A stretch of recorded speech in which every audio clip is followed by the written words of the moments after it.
দেখুন viewers, newborn baby আধ ঘন্টা হয়নি হয়েছে, কিন্তু নিজে থেকেই দাঁড়িয়ে দুধ খাওয়া শিখছে। জাস্ট বাঁটটা মুখে ধরিয়ে দিতে হচ্ছে।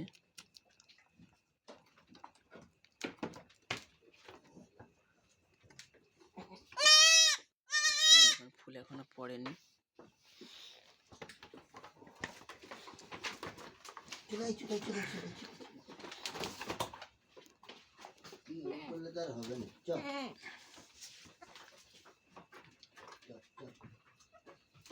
এইভাবে আপনারা চেষ্টা করবেন ধীরে ধীরে দুধ খাওয়ানোর, বাচ্চা ভূমিষ্ঠ হওয়ার পর, এবং উপযুক্ত গরম স্থানে রাখার চেষ্টা করবেন।